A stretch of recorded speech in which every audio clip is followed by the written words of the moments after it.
was definitely the hardest. That was as I was waiting to go through the process of getting my PSA checked again, and then getting a biopsy, and then finally finding out. That for me was the hardest part, or what felt like the longest wait, because I was building up this anxiety that I had prostate cancer.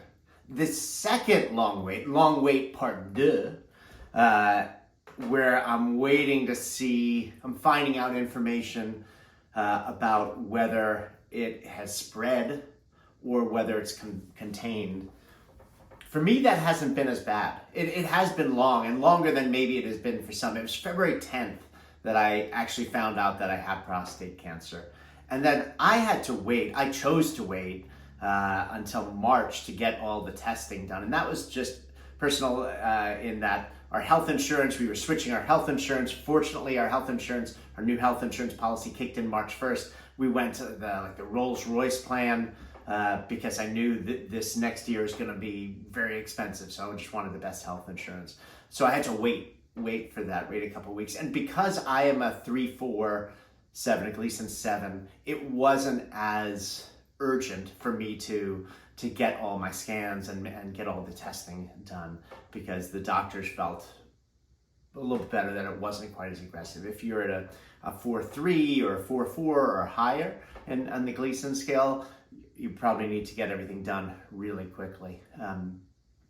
For me, it just took longer. So first I had that pushed me to March, and then I had to wait for all the stuff to kick in for my for the plan to kick in, to get pre-approvals for all the scans and stuff. And then I got COVID. First time since the pandemic, I came down with COVID. So that pushed everything back. I still have a little bit of a cough, but that pushed everything back another week of getting all the scans. So it's just this past week that I got a bone scan on Monday, a CT scan on Tuesday, Friday we have the MRI done. So the bone scan, these are all things to see, did it spread, is it in my bones? Is it, the CT scan will tell you if it's in the lymph nodes or bones. And then the MRIs, did I have some creep in it? And that's gonna impact what we end up choosing. So bone scan was no problem. CT scan, if you have to do the CT scan, so they give you this, you have to do this shake. Well, they call it a shake. They call it a mochaccino. It is the nastiest stuff. You got to do, because I had to get with and without contrast, so I had to do, if you had it, it's the nastiest thing. I felt like I was going to puke. So that was actually the worst part of that. And then they give you an IV, and then you're going through a machine to see it. Both of those have been negative. Now I have the MRI coming up. That'll tell me if there's any creeping going on, or whether it's just contained. And then I also have a colonoscopy. So all of this, this has taken over a month that I'm waiting. It hasn't really been as big a problem because I feel confident in my heart that it is contained, and if it is, so be it, we'll address it. So when you're figuring out and you're getting all this information, one thing that I learned was that you're gonna have a choice, and there's not one choice is not the best. The prostatectomy with the surgery and the removal versus the radiation. I mean, if there was one that was the better option for everyone, then there'd only be one option. But there are two, because it depends on the situation. For someone my age, because if you have the radiation, it could come back. And if it's contained, if we find out it's contained, which I'm hoping, and I could have my prostate removed, have a prostatectomy, then that's, for me, is the route I'm choosing to go, because I just don't want to have any piece of it. I don't want it to come back, which it could come back in 20 years. When I'll still only be 70, in my early 70s. So if it's contained, then I want to have it removed. And one of the things that I found out with the surgery, you have one shot at that surgery. If you don't get it at the beginning, before you have radiation, at least this is what my urologist, Dr. Fingerman, and another urologist friend told me.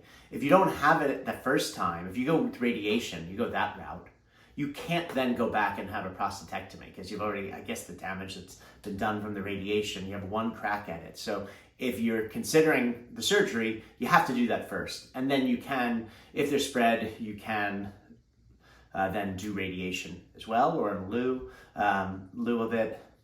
And then it's just what the chances of having the different side effects that could come with a prostatectomy, and if it like hits a nerve, and how that might impact erectile dysfunction and some of the other side effects. So these are all things I'm still learning. I don't know, and I haven't decided. I'll know in another week or so which route, or probably by the time this gets released, I should know which route I'll go, or whether it's contained. I'm hoping it is. It just makes it simpler. If it's for you, that's great. If it has spread, there are options for that too. I just haven't really looked into those as much, because there's no point in thinking that way until I get that information. And so far I haven't gotten that information. So anyway, so that's been the long wait for me for the second time. And then it'll be another wait once I decide, because whatever way I go, it's probably gonna be another month before I can get in to get radiation started or get a prostatectomy, and gotta figure out who I would have do that and so forth. So this is all coming in the next month or so, but this is where I am right now. And again, I'm so grateful for the support I'm getting from all of you, from family, from my wife, who's just been my rock. So I feel grateful, and I know whatever comes of this, I'm going to learn and grow from it, and so will you. It's these challenges that make us who we are, make us stronger, make us realize what's important in life. So anyway, good luck to you. That's all I've got. Now I'm going to call on my nephew, Noah Frank, to sing us out. A tutor, a family man, completing a ton. He might have cancer, but he's still having fun. When health is the style, there is no worthy foe. So check on the vlog, this is his battle, yo. Mark Hyman. Mark Hyman.